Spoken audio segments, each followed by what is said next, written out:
All right, there's cultural appropriation, and then there's this. A white British-born influencer who identifies as non-binary is now also identifying as Korean after having 18 surgeries to look like the lead singer of K-pop supergroup BTS. Ollie London, who uses they/them pronouns, shared a series of videos to explain why they've gone through multiple procedures to look like BTS member Jimin. I'm finally Korean. I've transitioned. I'm so happy. I'm so happy. I've completed my look. Celebrated London in the video. I'm finally Korean, guys. I'm so happy. Finally, I've been trapped in the wrong body for 8 years, and that's the worst feeling in the world. When you're trapped and you don't feel like you can be yourself. Wait, 8 years? Yeah, why 8? I don't know. So he was in the right body when he was born, and then eventually it turned into the wrong body, or what? Maybe he looked Asian as a kid. If you're doing that many surgeries, it's got to take a while, right?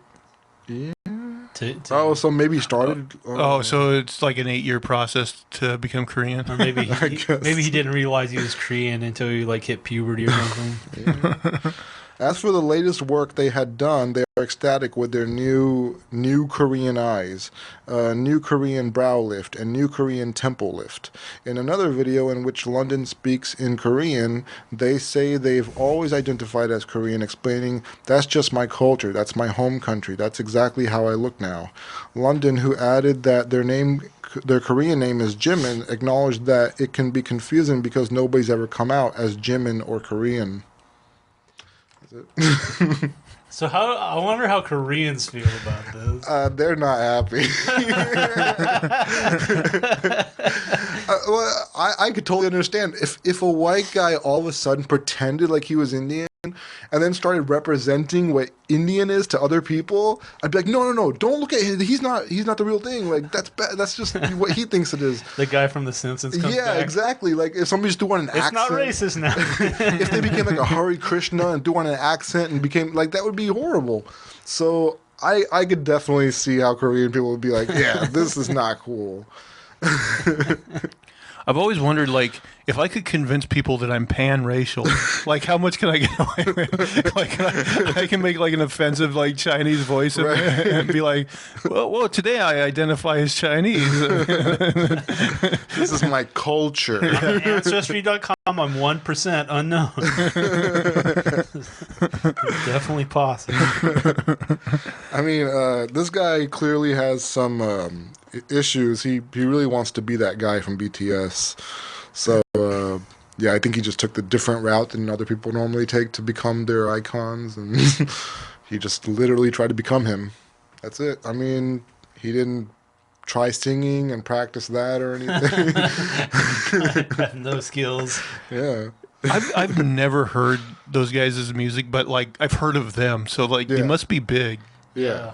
Yeah, I know they're big. Like, I haven't watched any of it either. I'm stupid. I've heard of their McDonald's meal. If you buy it, you can get $70 if you just save the packaging and sell it on eBay to somebody in another country where they don't get BTS meals from McDonald's. Whoa. I mean, we should get in on this. Are they still selling them? I don't know if they're still selling them. Damn. But yeah, I mean, it's nuts. But it was like the Popeyes chicken sandwich. Like, people were going nuts over this BTS. We should also buy a couple and just save them for century or like a couple decades, and then be like, "Hey, we got these pristine BTS meals." Yeah. There's also that. We didn't even eat the hamburger. It's still that Among Us nugget. Did you hear about that? It sold for $100,000. It just looked like an Among Us? Yeah. Wow. 100K. Yeah, man. I mean, that's like that. There's recently like a rapper who threw like 100K into the ocean. Oh, he got in trouble for that, didn't he? Not that I know of. I don't know. Oh. Or I'm thinking about somebody. He was like one of the ones Donald Trump pardoned, I think. I think that's what it said. God. I was like, what the fuck? He should get in trouble for that, throwing 100K. Why did he do it? Just to do it, right? Probably publicity stunt, or I don't know. Well, let's go swimming. I know, right? There's a lot of people like, I could have used $10. Yeah, dude. That's like, yeah, just pay off my house, man. Come on.